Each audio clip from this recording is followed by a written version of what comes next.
At T-Mobile, our critical mission is providing unparalleled 5G coverage for when connectivity is mission critical. Introducing T-Priority, America's best 5G network experience for first responders, even in times of congestion. More capacity, faster speeds, better coverage. T-Priority from T-Mobile, built for tomorrow's emergencies, ready today. Discover more at t-priority.com.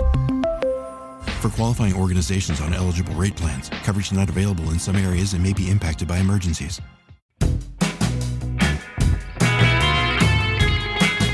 Welcome to the Ankler Podcast. It's Thursday, December 5th. I'm Elaine Lowe, author of the series Business Newsletter, joined here as always in LA by the Ankler himself, Richard Rushfield. Richard, how was your Thanksgiving last week? Tell us what you made for the big feast. Inquiring minds need to know.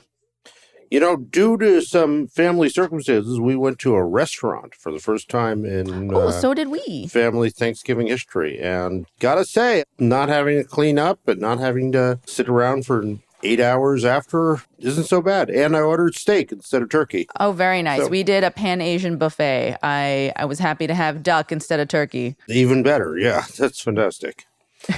So the Thanksgiving curse may be broken forever. Thanksgiving curse? What was the Thanksgiving curse? Oh, of having to make a turkey? Having to cook and having to clean and having to entertain and sit around all day. And in lieu of Sean McNulty, who is outside of the country right now, we have Surprise, our international correspondent extraordinaire, and my series business co-author, Minoy Ravindran, dialing in from London. Welcome, welcome. Thanks for having me. And it sounds like Sean is actually over on your side of the pond today, isn't he? That is right. We literally met a few hours ago for the first time, although I was asked multiple times about Sean during the course of the conference. He's got a legion of international fans, which I thought was very sweet. Yes, hello to our non-U.S. wake-up readers. And yes, he really does listen to all those earnings calls and seems to like them. Inexplicably. Now, Minoy, you and Sean have been all over the place today. And I know, Minoy, you just got back from Content London. It's a big industry event with major executives from Warner's and Amazon there. What were some of the highlights for you? Yeah, so this was actually my first time covering Content London in earnest. They didn't allow outside reporters for a few years. That has changed in recent years, although it is still somewhat a struggle. However, we are in there now. And so it was my first time properly seeing how everything worked. And it's a great conference. It's, International Trade C21. It's their event.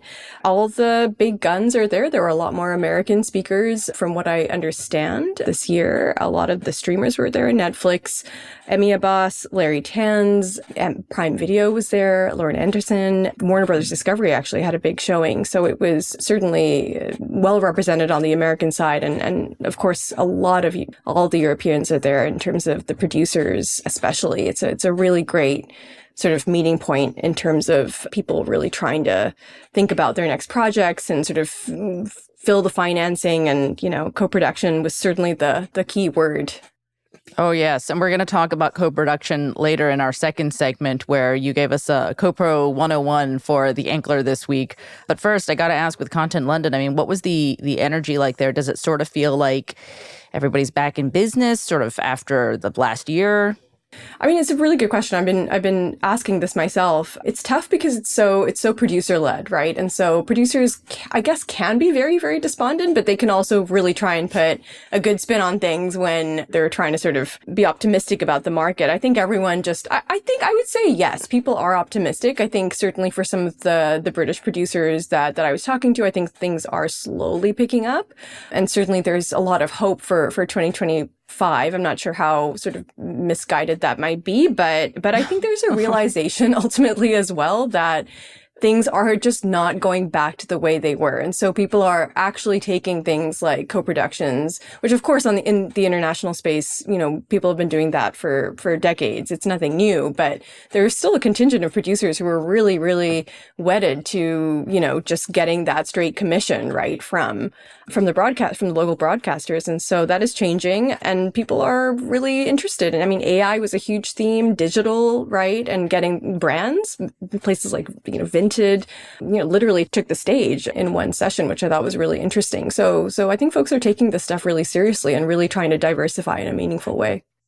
I mean, I don't know about you guys, but I feel like the tenor of things has shifted over the last month or so where people are feeling a little bit more optimistic. We started this year with Survive Till 25. I mean, Richard, what's your read on how things are stateside? I don't know that things have, I'm just speaking anecdotally here, that things have picked up. You got a whole bunch of terrible earnings reports and everything in the last week, and all that will give in. But I feel like it's sort of roughly where the bottom feels like the mass cancellation and constant waves of layoffs have Subsided, perhaps. have taken a break. It'd be for anyone to do a round of layoffs in the next 3 weeks would be pretty rough on them. So That would be a cruel choice. which isn't to say they won't do it, but it seems like we hit some sort of bottom, and maybe things will start to pick up from here.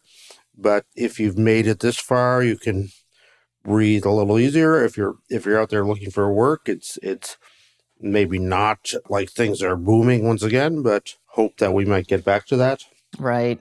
And, over in London, Minori, right after Content London, you went and saw the HBO and Max Slate presentation with Sean, right? Where content chief Casey Bloys was laying out some big news about Harry Potter. Well, that's right. And it was actually a surprise because this has been in the diary or rather schedule, I should say, for the last month or so. But Thank you for the translation for our American listeners. a little translation, transatlantic translation. But yeah, so it's been in the books, but it was always very vague. I was trying to get sort of some details from very murky. Yeah, even a couple of weeks ago when they did the domestic Slate presentation, they sort of mentioned the casting and they were like, yeah, we're still looking, but they actually dropped some relatively big news today. Yeah, well, yeah. I mean, we all kind of thought it was a straightforward sort of a programming launch around some of their European originals and whatnot. And like I said, they did actually have a pretty big presence at Content London. So Kathleen Finch, who obviously is literally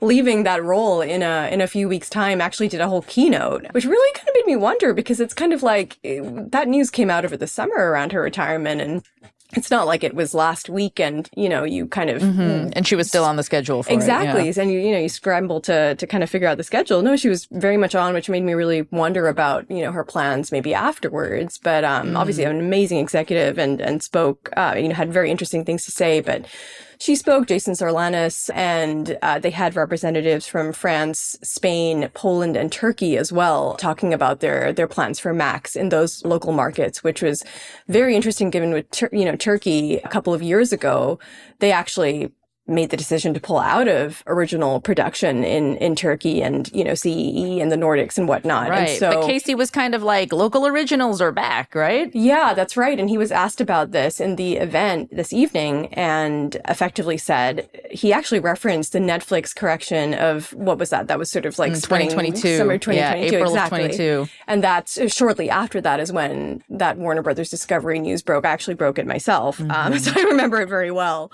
But he effectively attributed it to that and the fact that there was a big, recalibration, I guess, of priorities. I mean, everybody got really freaked out in 2022 after that. I think you saw it ripple across all of the major entertainment companies after Netflix underwent their big correction in the spring of that year. Precisely. But that was a really big, that certainly scared a lot of European producers when they did that. And I think it's taken some time. That was still weighing pretty heavily in people's minds over the last couple of years. And so I think it's important that they've sort of gone on this charm offensive, clearly at Content London, doing this showcase in the evening. And keep in mind, this was a very intimate affair as well. It was at the Warner Brothers Discovery House in Holborn in a sort of private kind of auditorium. There weren't many people, there were maybe 40 journalists in the room. And so intimate group. Yeah, but they rolled out, it was really interesting because they were mentioning a few of their originals, like the Spanish language original and also a French one. It was Diane Kruger, who's kind of rolled out after the clip, and then Salma Hayek as well for very little, literally 2-3 minutes. And then the Harry Potter news, which was a bit of a, to see Francesca Gardner and Mark Milo on stage, actually, that was really surprising. And they went into specifics that they hadn't before about, the 32,000 tapes that these casting directors are wading through. Yeah, they auditioned 32,000 young performers, right? I think Gardner and Milo had said they were reviewing somewhere between 500 and 1,000 audition tapes every day. That's right. Yeah, exactly. And they're going to be workshopping the shortlisted candidates in January. Which is much sooner than the impression we were given a couple of weeks ago when I think Casey and his crew had mentioned something about I think they were talking about maybe 2027, which I guess would make sense if they're going to start filming. But I don't think anybody had any idea that they were going to start filming as early as next year over at Leavesden. Am I pronouncing that correctly? Correct, Leavesden. And it sounds like, they've been going there as well, Casey and the team, to sort of see it's amazing. I think for anyone who's done the Harry Potter tour at Leavesden, it's really incredible. You could spend a good... That's where they filmed all the movies. Yeah, and they have all of the kind of the great hull is there and all of the props, and it's incredible. It's a great way to spend like 3 to 4 hours. All right. Well, Richard, are you excited for this? As I recall, you're a big Harry Potter head, right? Yeah, well, I mean, I read Harry Potter to both my kids, and for both of them, it was like the greatest literary experience of their time. They're incredible books that are really, I mean, certainly the best children's literature of the last 30 or 40 years. And, you can make a good argument, the greatest children's book series of all time, perhaps.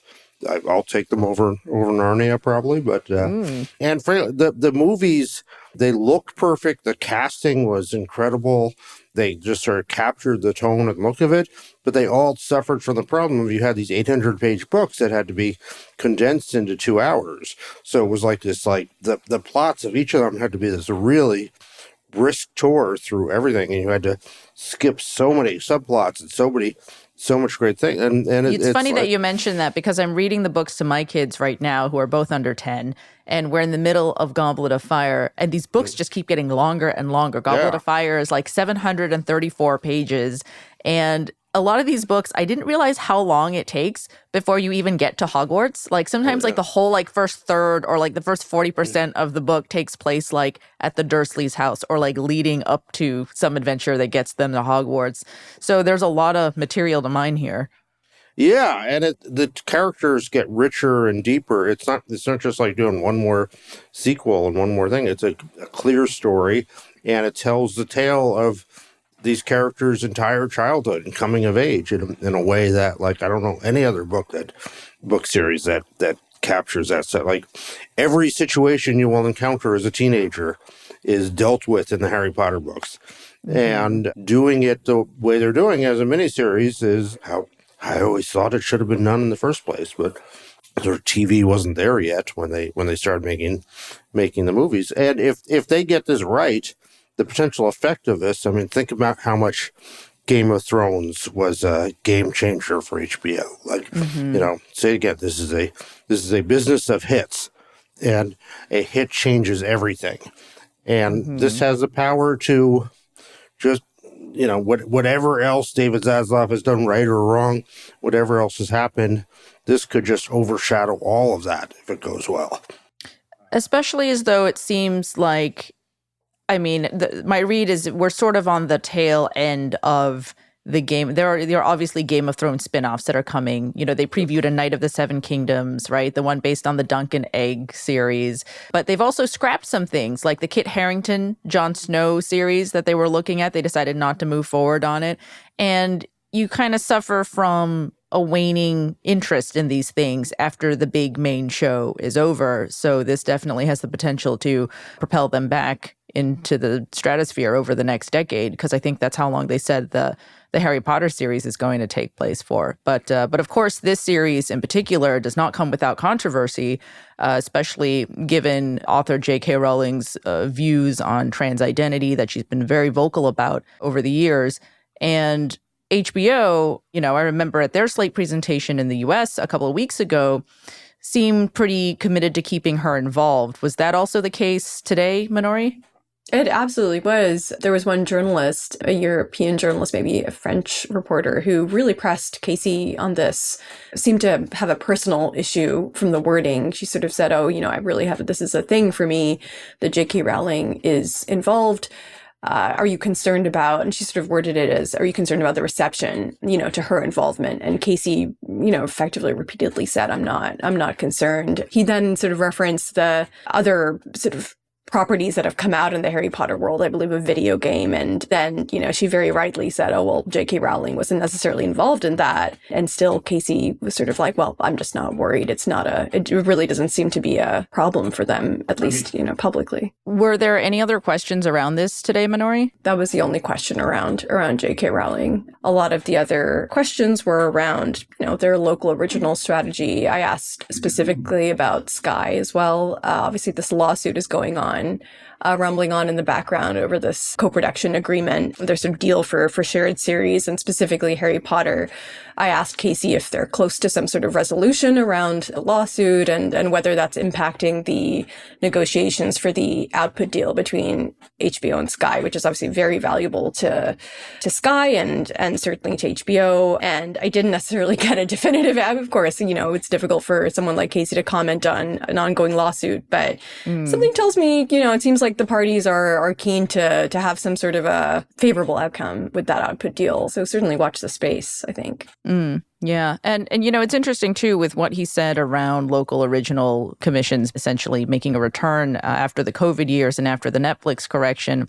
He mentioned a few weeks ago that content spend was essentially going to be flat, which any studio executive will remind you over and over again, like flat plus inflation actually means having like less money to make the same number of shows. So, we're seeing an HBO and a Max that are still pouring a lot of money into these big franchises, Harry Potter, Game of Thrones, but at the same time, they're not increasing their spend. They're not pouring tons of money into development, which is probably true for every major entertainment company across the space right now. But, I think the question that has lingered around HBO and Max under a combined Warner Brothers Discovery since the merger happened 2 years ago is, what is the strength of an HBO in this environment? Is this still a major prestige cabler that can, attract any talent, any writer that it wants? Or is it an empire that seems to be slightly in decline? And, maybe both of those things can be true at once. Well, Sean actually made a really good point. All credit to him, because he joined me at the showcase this evening. And, the slate is pretty strong for next year, right? I think they're going to have a really good year. And so maybe, we've seen the strike impact their slate in a fairly big way. I guess it's been very quiet. Things like Last of Us and the White Lotus obviously were delayed. We're going to see those come back next year. There were a number of other shows. They've got a Game of Thrones spinoff as well, which I'm not entirely convinced by, but, maybe you could see that doing well as well, given House of the Dragon and the interest there. So maybe 2025, they will start sort of turning a corner in terms of getting back to that profile that they once had. Yeah. When I talked to a number of agents for this past week's edition of Series Business, where we were taking a look at what kind of series HBO and Max are interested in developing, there was the concern that there just isn't, there's a very small target, as one agent put it to me, at least on the Max side. Like HBO has always been very discerning in its tastes because it has a limited slate. They're very choosy, rightfully, about their schedule, but that there is really not much happening over at Max. And the concern around that is really, are they really interested and are they communicating to the creative community that they're still interested in creating in volume? And are they interested in really opening their wallet to create an expansive production? And, one of the major series that Casey was touting at the U.S. slate presentation was The Pit, that Noah Wyle hospital drama that's produced by John Wells. And Casey was saying that what he thinks that broadcast TV did well for so many years is that basically you could watch one episode and then, turn it off. And it doesn't need these like big, huge cinematic budgets either that HBO has. And it's just, there's something so interesting about hearing him essentially embrace like this old school model. And it really comes back around to the idea that everything old is new again. 100%. I mean, I'm seeing that all the time in the UK as well. And in Europe, a lot of people are talking about returnable dramas. How do we make things cheaper and with that ability to come back and run and run and run? That's what every sort of writer, showrunner here wants to get back to. And I think the advantage that HBO had, it seemed crazy at the time, but taking its name off the door and making it Max instead of HBO means that it's sort of insulated from all the corporate upheaval and all the corporate craziness. And Dr. Pimple Popper is not an HBO show now. It's a Max show. So I think the HBO brand, which has a lot of goodwill built up behind it, so it would take more than a couple of years to really tear down that brand. I think it's somewhat insulated from all the craziness of recent times. All right, well, after the break, we're going to talk co-productions 101 with Minori. But before that, Richard, you've got a new fascinating limited series podcast coming out, right? It's called Hollywood Stories, Tales of the 90s. I do, yeah. We're starting a new podcast series. It'll be an occasional series about where Hollywood players from high to low come in and tell their incredible tales of some specific incident that they were involved in, or scandal, or big change in the times. This first season of them we're doing are all from the 1990s, Tales of the 90s, which was a decade of real ferment, a decade of upheaval and disruption, and perhaps the most creatively exciting decade of the last 30 years, certainly. So starting next Tuesday, we're going to be rolling out some episodes, some very special guests taking us back to what is kind of astoundingly how different a time it was just 30 years ago. Well, that new series drops on Tuesday, December 10th, so be sure to keep an eye out and an ear out for that one. All right, after the break, we'll talk co-pros. Hey, Fidelity. How can I remember to invest every month? With the Fidelity app, you can choose a schedule and set up recurring investments in stocks and ETFs. Oh, that sounds easier than I thought. You got this. Yeah, I do. Now, where did I put my keys? You will find them where you left them. Investing involves risk, including risk of loss. Fidelity Brokerage Services, LLC, member NYSE, SIPC. Hi, I'm Eric Barmack, and I'm a working producer, and I write the Real AI newsletter for The Ankler. Real AI is your destination to understand the truth about AI and entertainment, who's using it, how they're using it, and the technological change already here in the industry.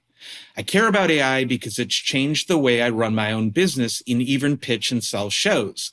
I've used AI for script coverage, to help my team brainstorm concepts, and even to come up with pitch decks. Real AI will also tell you more about the fast-moving technology the studios and streamers are tracking and how that will impact your job both today and tomorrow. I believe being informed is the only way to face the new frontier right here at our doorstep, which I believe can help foster the best in our human creativity, something that can never be replaced. Real AI comes out every other Tuesday as part of a paid subscription to The Ankler, so please join me by subscribing at theankler.com today.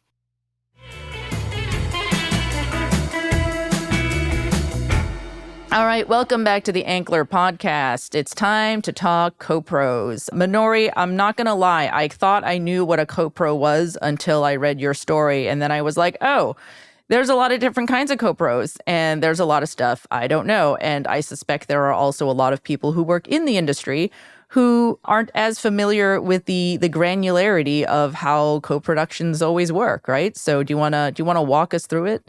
Yeah, 100%. Like I say in the story, really, I've been writing about these for a long time because on the international side, outside the US, this is how co-productions are how people get scripted shows made because they're so expensive. And the money that you will get from your commissioning broadcaster, the anchor broadcaster, is usually the licenses, it's just not very much. And so you have to sort of piece together all this money from other countries or, one other country to get the show up and running. But you're right, it is very confusing. And I think the term means different things to different people too sometimes. And I think probably a lot of people, maybe you thought co-production was sort of co-commission, right?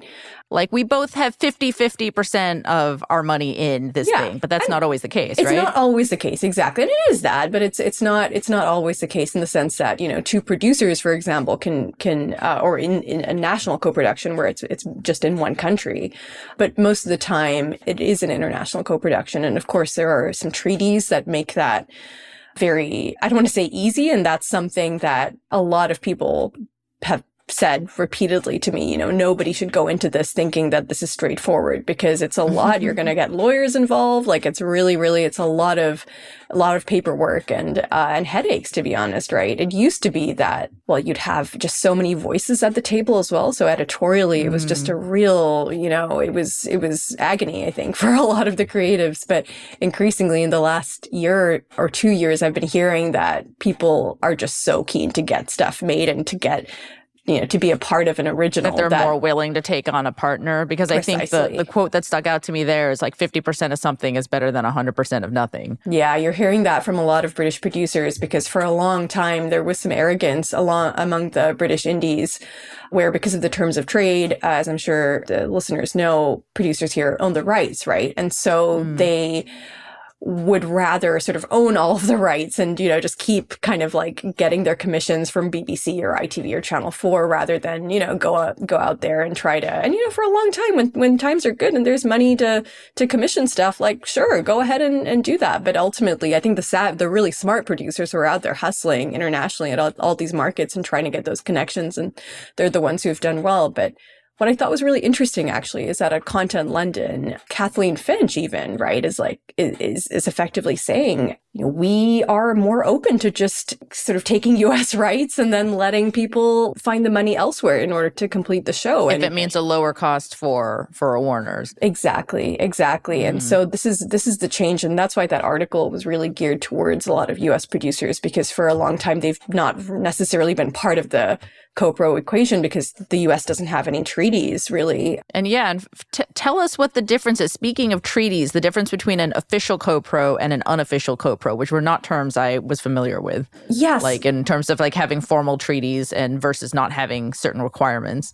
That's right. So when you have a formal treaty, it just means that you will have specific requirements on things like crewing and the minimum spend in a certain country. It just means more rules, effectively. Like you'll have a British director, but it has to be a Canadian post house or a Canadian editor or something like that. And it's it effectively unlocks higher incentives from the government, which is great. And I think in Canada as well, there are lots of CanCon, Canadian content quotas, which are especially attractive as well. So it just means But you wouldn't get that with an unofficial co-pro, like those higher incentives. That's my understanding, yes. That with an unofficial, you can sort of put them together, but it's just not, it's more flexible in terms of the kinds of crews. And I think there are still some rules around spending and whatnot in various territories, but it's probably less paperwork from what I gather. And sometimes actually for factual, it's the treaty co-productions, it just doesn't make sense. I think for a lot of scripted, it probably, if it's over a certain threshold in terms of per hour cost, then yes, I think some things go towards the treaty co-pros. But otherwise, I think it's, a lot of people get away with doing a lot of sort of unofficial co-pros too. Interesting. And I thought it was interesting for you to point out how we can sort of spot some of the co-pros, like The Day of the Jackal, the Eddie Redmayne assassin show, co-pro between NBCU's Peacock and Sky. So you were saying you think it's a coincidence that he calls Spain home? Well, exactly. I mean, I was sort of watching that, and I love Ursula Corberó. Like, Casa de Papel is a fantastic show. Money Heist to some people. It's great. But I did think it was I expected him to sort of, when he went home on the show, I thought it would be London or something. I mean, I suppose it makes total sense, to be honest, given he's an assassin who's kind of like not really on the books or not meant to be alive. But I was like, oh, okay, it's in Spain. And he's, it's not a coincidence. Like Spain is very, very hot on, actually I was watching Mike Leigh's Hard Truths, right? I mean, there's an amazing film, but it's Media Pro Studio, which is a co-production. It's a UK-Spain co-production for Hard Truths. I mean, there's literally nothing. That film has nothing to do with Spain. It is set in like I think it's South London. But very appealing tax breaks, as you mentioned. Well, yeah, I mean, like, that is a really interesting sort of case to unpick in terms of, I mean, it's literally not even filmed in Spain, but clearly sometimes I think these companies just want, this is the thing, like, it was like in the article where I mentioned the German broadcaster that wants to be part of that very Irish show. Sometimes you just want to be a part of a good product and put your money and invest without necessarily being part of the creative or the story, right? You just want an original, and maybe you pay a little bit less for it. You don't have to pay, the full fat amount. So there's different ways to do this, but I do think the Hard Truths example is really interesting. Fascinating. Well, anything that will bring me more seasons of The Night Manager, I am all in for. So Totally. Well, I mean, that's actually a really interesting example too. Sorry, I will shut up about co-pros. However, Night Manager obviously was between BBC and AMC originally, right? And now it's what, BBC and Amazon? Well, yeah, exactly. And, before with season 1, WME IMG sold, it was like 36 million pounds in sales, but selling that show internationally, right? So they had the two co-pro productions partners between BBC and AMC. And then the distributor was able to sell the show elsewhere internationally. For this season, it's just so expensive. It's so expensive. It's probably what you call a Band 4 show, which is, 8 million plus an hour, right? Easily. And so it's Prime Video that's come in, and they've obviously are able to take worldwide outside of, it's the only way to get these shows made now. Right. All right. Well, give me more Tom Hiddleston stat. That's fine by me. Thank you so much for coming on today, Minori, and schooling us on co-pros and giving us the latest from London. And thanks as always, Richard. We have our full suite of newsletters, of course, at theankler.com. So make sure you go there to subscribe, as well as listen to all of our podcasts, including Prestige Junkie from Katie Rich. All right. Thank you all so much for listening. Don't forget to follow us on the socials at The Ankler or email us at podcasts@theankler.com. We'll see you soon.